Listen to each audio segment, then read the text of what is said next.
लगातार प्रदेश के अंदर जो है वो सड़कों की बहाली के लिए हमारा विभाग प्रयास कर रहा है, पूरी मजबूती के साथ कर रहा है। और अभी मैं 3 दिवसीय मंडी जिला के दौरे से वापस आया हूँ, जिसमें मैंने कुछ क्षेत्र बिलासपुर का और सरकाघाट का, बल का और मंडी सदर का जो प्रभावित क्षेत्र है वहाँ का दौरा किया है। और दोनों ही जिला में, मंडी में और बिलासपुर में जब मैं अभी गया था तो मैंने वहाँ पे रिव्यू बैठक भी अपने डिपार्टमेंट के साथ और साथ ही वहाँ के जो कंसर्न डिप्टी कमिश्नर्स हैं उनके साथ करी है, ताकि प्राथमिकता पे जितनी बंद सड़कें हैं उनको खोला जाए जो पीडब्ल्यूडी की हैं, और उसके साथ साथ जो लिंक रोड्स है, पंचायतों की सड़कें हैं, उसको भी इमीडिएटली खोलने के लिए उन्हें निर्देश भी दिए हैं। अतिरिक्त बजट भी दिया गया है।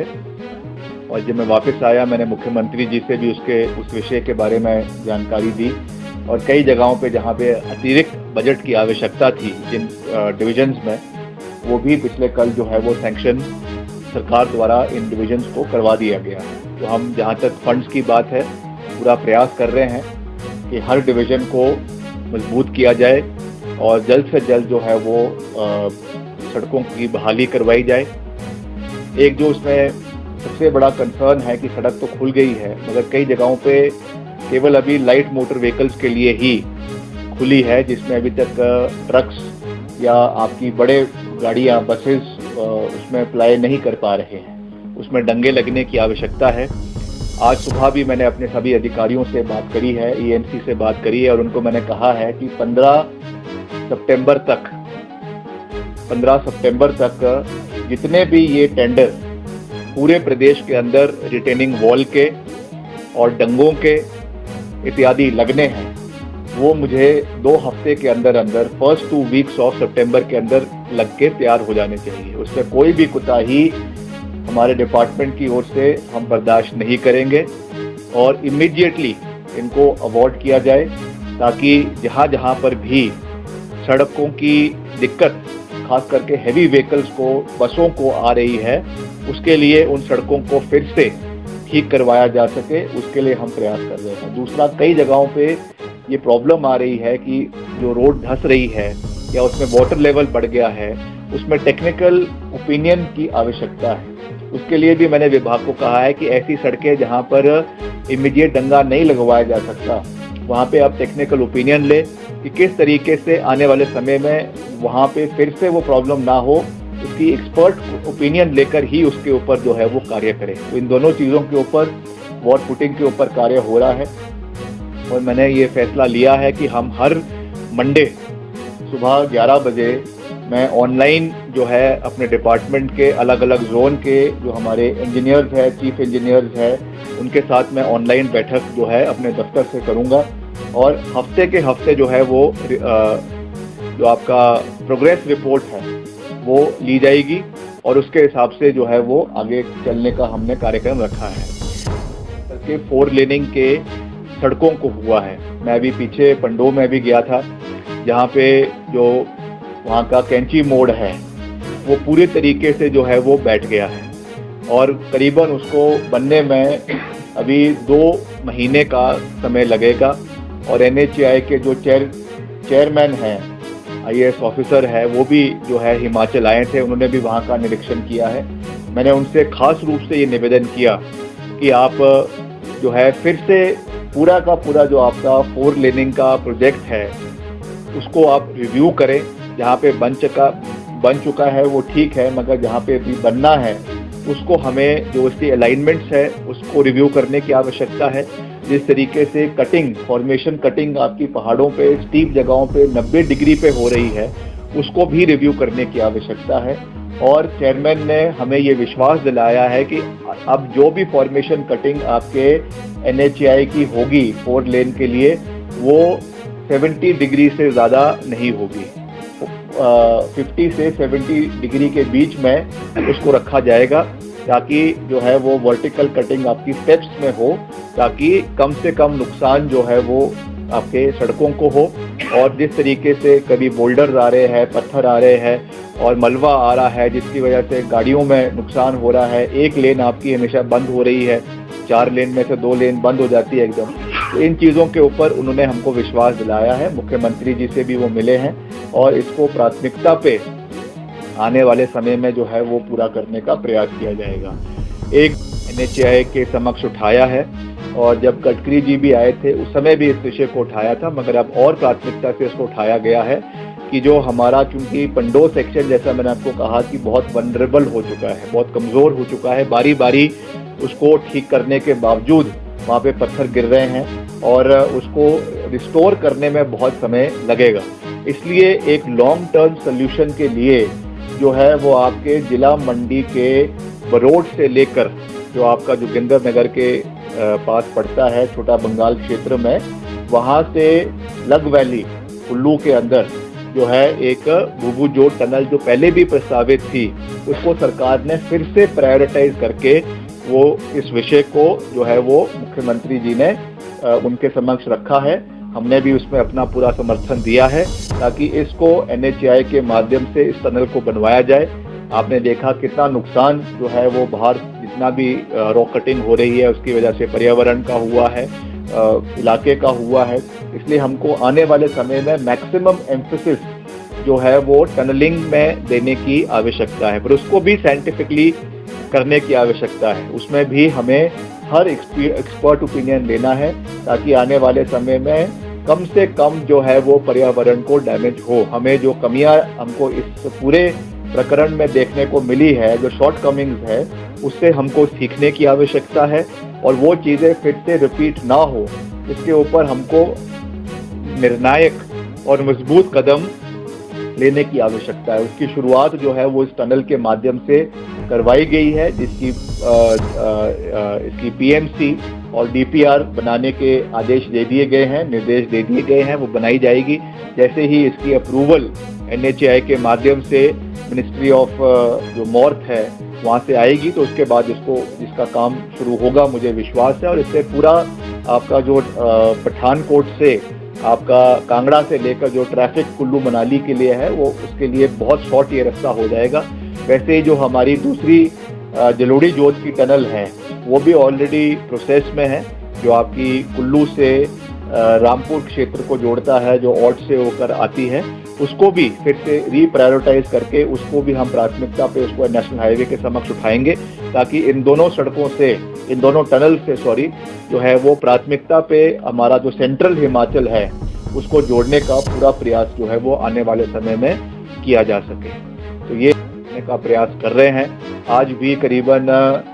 200-250 सड़कें प्रदेश के अंदर अभी भी बंद है, जिनको वॉर फुटिंग के ऊपर खोलने का हम पूरा प्रयास कर रहे हैं। हमारी मशीनरीज डिप्लॉयड है और पोकलेन डिप्लॉयड है, JCBs डिप्लॉयड है। हम लगातार मॉनिटर मैं रोज़ उसका मॉनिटरिंग कर रहे हैं। जहाँ पर कोई प्रॉब्लम आ रही है उसका हम कंसर्न जो वहाँ के डिस्ट्रिक्ट एडमिनिस्ट्रेशन है उनके साथ संपर्क में है। कोई लॉ एंड ऑर्डर की समस्या है तो SP के साथ संपर्क में है, ताकि कुल मिलाकर एक अच्छा तालमेल प्रदेश के अंदर हो। अभी तो ये क्योंकि ये स्टॉप गैप अरेंजमेंट्स हैं, मगर आने वाले समय में जैसा मैंने आपको कहा कि हमको लॉन्ग टर्म सोल्यूशंस इन समस्याओं की निकालने की आवश्यकता है, ताकि इस तरीके की जो प्रॉब्लम्स हमने इस बारी फेस करी है अभी इस पूरे प्रकरण में, उससे हमको सीख कर आने वाले समय में ये प्रॉब्लम्स हम फेस ना करें, उसके लिए जो है वो मजबूत कदम उठाने की आवश्यकता है। चलती थी उसको हम फिर से रिवाइव करने जा रहे हैं। मैंने मुख्यमंत्री जी से इसके बारे में बात करी है और जो हमारा अगला बजट होगा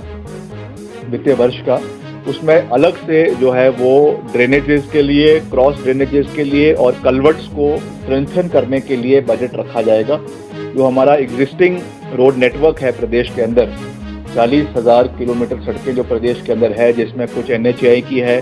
कुछ हमारे PMJSY की है, हमारे स्टेट की है, NABARD के माध्यम से बनी है, उनको हमें उनकी नालियाँ, उनकी कल्वर्ट को मजबूत करने की आवश्यकता है।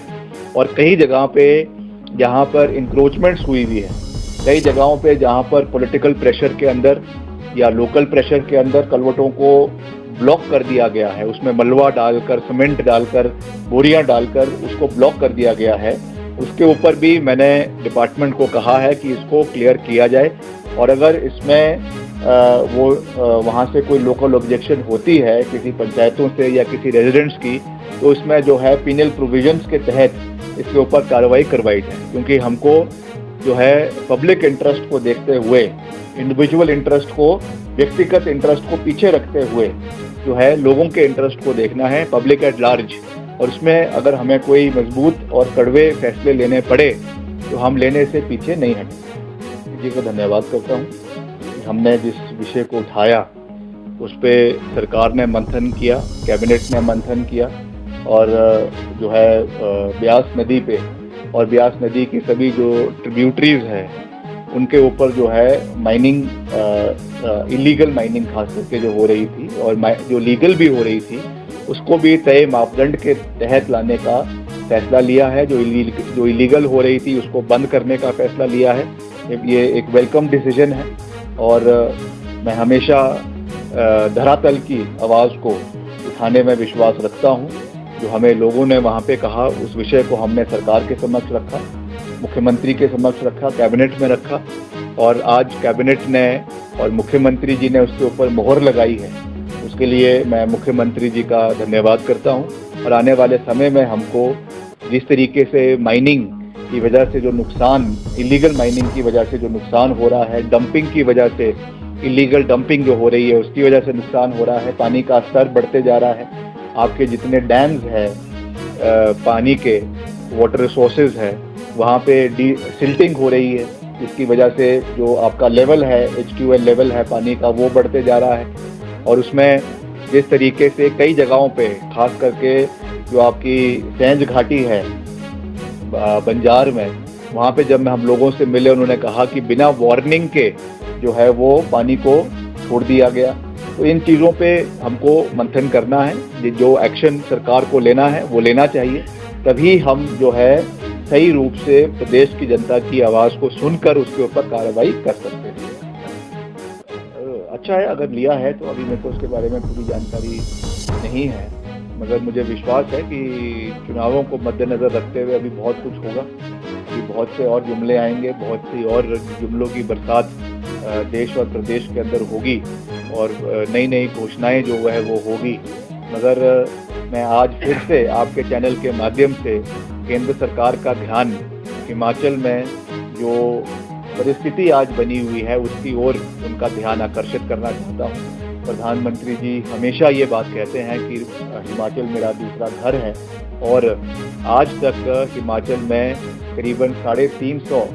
जाने के बावजूद करीबन 10,000 करोड़ रुपए का नुकसान हिमाचल को इंफ्रास्ट्रक्चर में हुआ है, और करीबन 10,000 करोड़ का नुकसान, हमारी जो GDP का नुकसान हिमाचल में हुआ है। आपकी SGST का पैसा प्रदेश में टूरिज्म का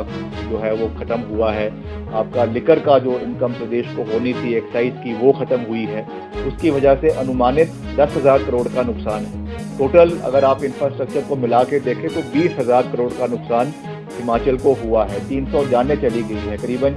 जो है 4,000 से 5,000 घर जो है प्रदेश के अंदर या तो पार्शली या फुली डैमेज हुए हैं। इसके बावजूद भी अगर केंद्र सरकार हिमाचल में राष्ट्रीय आपदा घोषित नहीं कर रही है, मैं समझता हूं कि ये बहुत दुर्भाग्यपूर्ण है। क्या ये केवल इसीलिए किया जा रहा है कि हिमाचल में जो है वो कांग्रेस शासित राज्य है? ये मापदंड की जवाबदेही भारतीय जनता पार्टी को करनी चाहिए। जब वो उत्तराखंड में केदारनाथ में जो है वो राष्ट्रीय आपदा घोषित कर सकते हैं, जब वो गुजरात में जब हमारी सरकार थी हमने जो है वो